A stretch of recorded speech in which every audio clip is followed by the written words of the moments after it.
Let's return to This Week in America. Here's your host, Rick Bratton.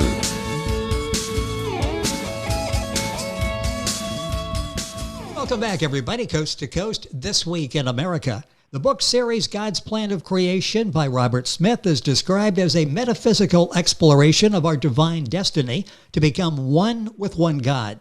Robert offers wisdom gleaned from decades of religious study in order to provide readers with insights for spiritual transformations as he mixes scholarship with inspiration drawn from his own mystical dreams and visions. Robert was born in 1938 in Gastonia, North Carolina, joined the Navy in 1955, a 20-year veteran serving mostly as a photographer. Upon retirement, moved to Florida, ran a restaurant that turned nightclub. A Bachelor of Arts degree in parapsychology from the University of North Florida, Robert provides an expansive overview of God and creation from a mystical and legendary point of view.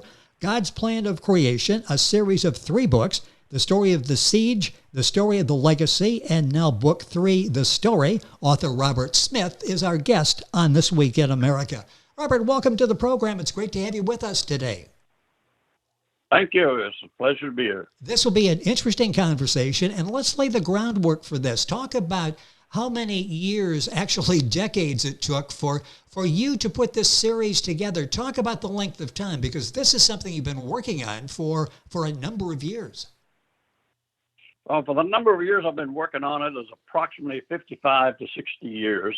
Of course, the good Lord's been working on me a lot longer than that, but that's about how long I've been working on the book. Books. Well, yeah, books is actually the case. 3 of the books, Book 3 just recently released, and we'll talk about all 3 on the program today. I want to talk about the inspiration, the motivation for writing the series of books. Let's start with Book 1, why the book was written, how it was written. Talk about The Siege, because this is what got everything started for you for the series. Well, The Siege, what caused me to write the books was visions, dreams, and a voice that I heard. And so after that, this old country boy couldn't have too much choice just to say, yes, sir, and start working as he gave it to me.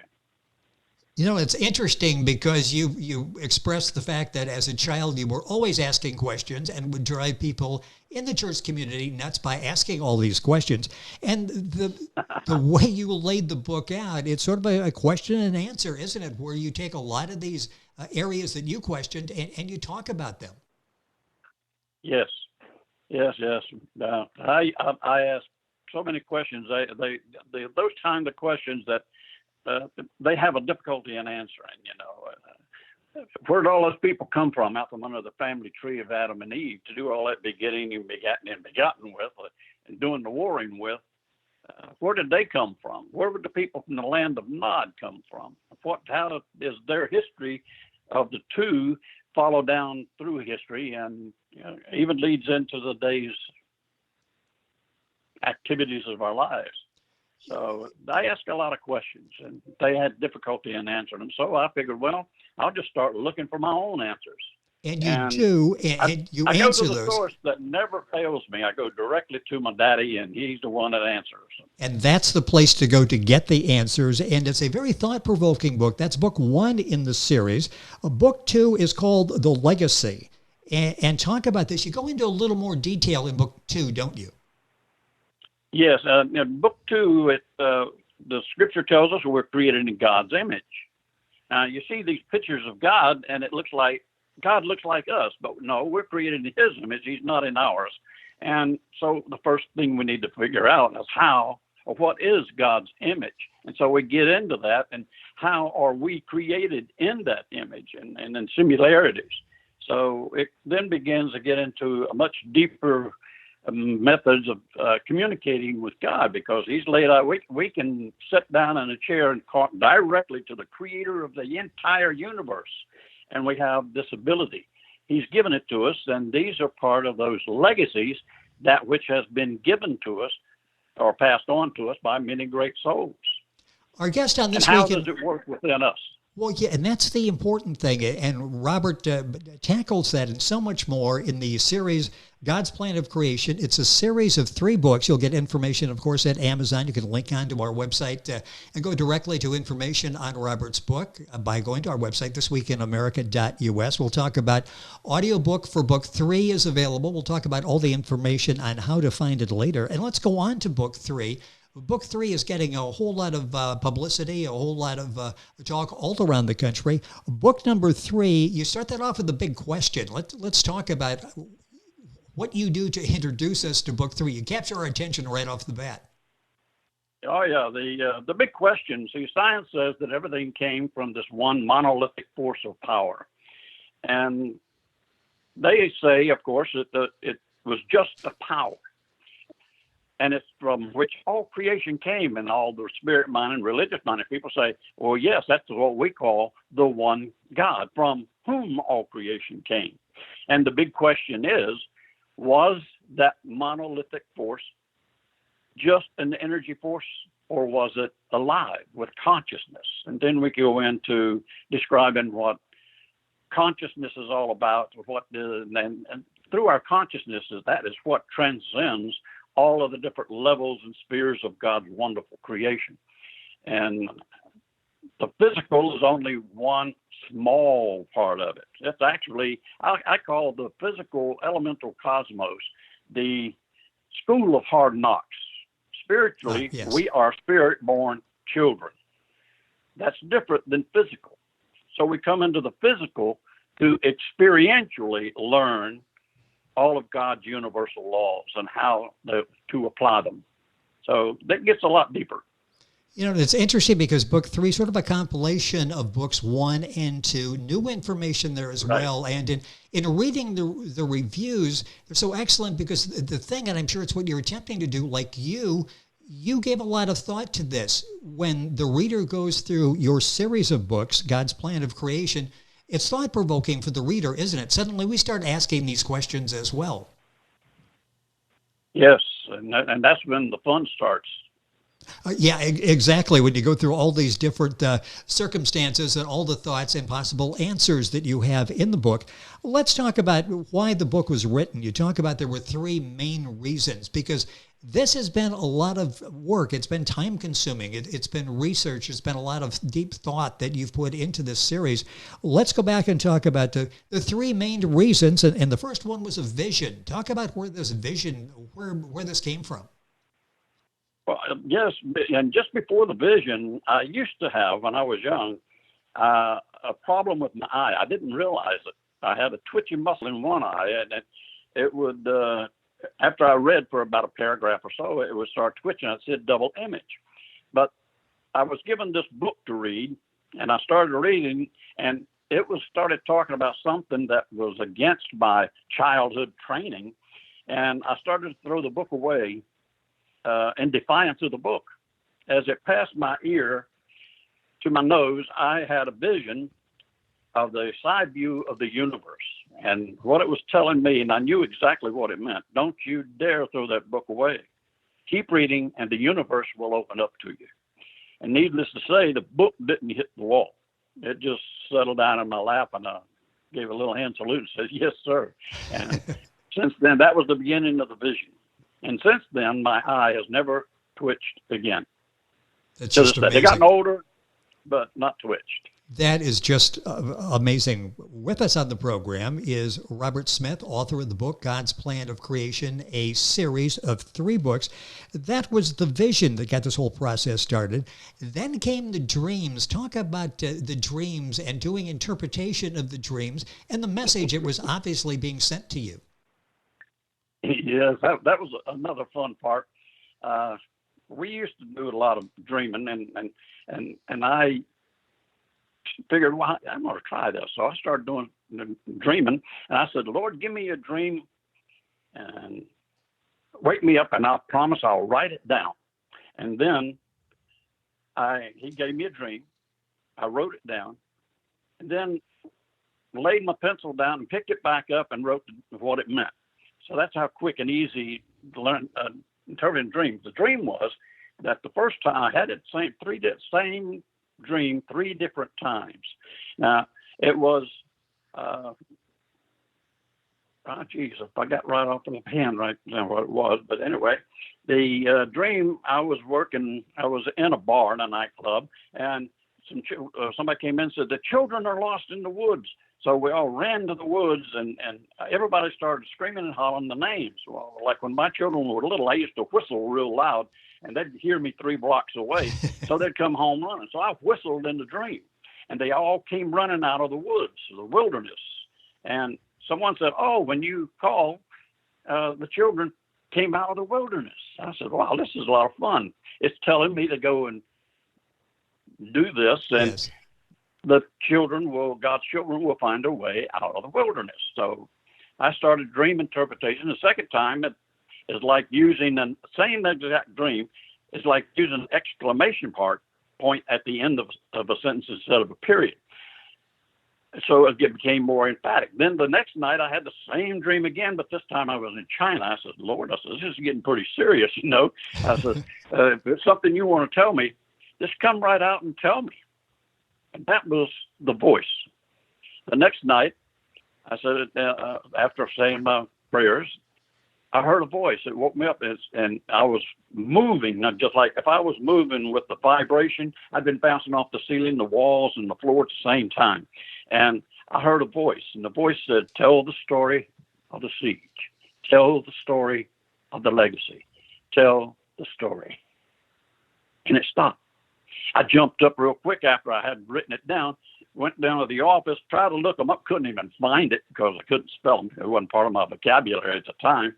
And once I figured it out, I was saying, hey, this is serious. I said, are you sure you got the right man?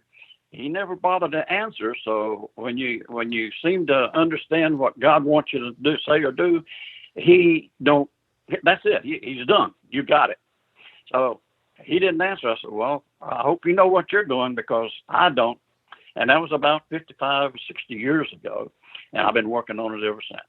With us on the program is Robert Smith. He's the author of God's Plan of Creation, a series, 3 books. Boy, time going by way too quickly on the program. It's a fascinating story how this whole thing came about. And there were times, this really, as I keep saying, this really took decades to put together. And I'm sure there were times that you thought, what am I doing? I don't know if I can continue. But you carried on, and now you're touching so many people in a positive way. Talk about the impact that the series has had on the readers, particularly book 3, because as I say, that's a compilation of 1 and 2, some new ground as well. You're really getting people thinking. How does that make you feel? Well, makes me feel like I'm doing what I'm supposed to be doing. Yes. At least I'm hoping so. It's not what I do because my name is Robert N. Smith, and people ask me, so what's the N for? I said, nobody. I said, I'm nobody. I'm nothing. But God is what this is all about, not me. I'm just a dumb old country boy that seeks to do what the good Lord wants me to do, and whatever that is. And when I first started off, I told him, I said, I hope you know what you're doing. Well, we know he knows what he's doing. And I just got awful curious why he chose me, but that's his problem, not mine. I'm just doing what he tells me to do. Well, and there was a point in there, what about the 20-year mark, when you thought you were done, and you get this little nudge, and it's like, not quite so quick. You're not done. Talk about that, because that really... It was more than a nudge. I had a dream that a policeman, which is a symbol of higher authority in dreams, and it said, no, you're not. And that was back whenever you had to submit things to be, hopefully somebody would pick it up. Well, I thought I was done, never did. So I said, I thought I was done. He said, no, you're not. Get back to the drawing board. And that was about at the 25, 30 years point. And I've been still working on it. And hopefully I'm getting finished with it, in the process now of trying to get it translated into different languages for putting it around the world if at all possible. And that's really exciting news. And I mentioned that you've got the voice book as well, the audio book. Talk about that, the best place to get books 1, 2, and 3, and how to get information on the audio book, which is what everybody likes to do now. It's easy. We're spending so much time in the car, and we can learn something at the same time. How do they go about getting the books and the audio book? Well, it's available on the internet through what's that place you buy everything from? Oh, Amazon. Amazon, yes. Yeah, it was through ACX, audio translation. Oh, it was wonderful when I found the gentleman's name to be the voice in it. I listened to about 100 different samples, and the one guy kept coming up in the name, and I was sitting here listening to it one day, and my daughter came in, and she heard the voice. She says, "That's the voice for your books." So that's how we chose him. Yes. And beautiful voice. It's Ken Clark. I love him to death. And so he did a wonderful, wonderful job. And that's available on the internet. It's kind of hard to find. I'm going to have to do a little work with the program and get it when you look it up. If you type it in, and it's supposed to take you to the book. You're supposed to type the author's name in, and it lists the name of books that they got, but they're a little disorientated in that. But if they're persistent and keep working at it, they can get to it. Type in the name, God's Plan of Creation, book 1, book 2, or book 3, and hopefully they can find it. We're coming up with a web page, and through the web page it can be found a lot easier, I'm sure. And then go direct. We need to make a record. Well, and if you go to our website, thisweekinamerica.us, and you're following us on social media and iTunes and Spotify and all of that, there are links direct to Amazon for the book and for the audio book as well. A couple minutes left in the program. What do you hope we as readers take away? It's thought-provoking, but when we're done reading, what do you hope we gain from reading the book, God's Plan of Creation? Well, when Jesus came to the world, he came here with a message. Uh-oh. You probably have to edit that out. Okay, that was God giving us the message right there. That was another positive sign that we've had. Jesus gave us a message that the kingdom of heaven is near, and that his primary thing is that we are sons and daughters of God. All of us, each and every one, no matter what faith, denomination, or color, race, or creed, we are all his children. He's the creator of all of us. He's the father of all of his creation. And that's what Jesus was trying to get everybody to learn. Well, that was a big step during the time that he was here. Now that's been around, and people's had about 2,000 years to try to digest all of that. And this is along with the next step that says, hey, start learning how to communicate with God, how to act like you're a child of God, how to expect whenever you ask Father for something, expect to receive it, because that's what we've been told. And this is a message that's been around for a long time, but people haven't paid a whole lot of attention to it. Plus, the second thing is Jesus said he would return.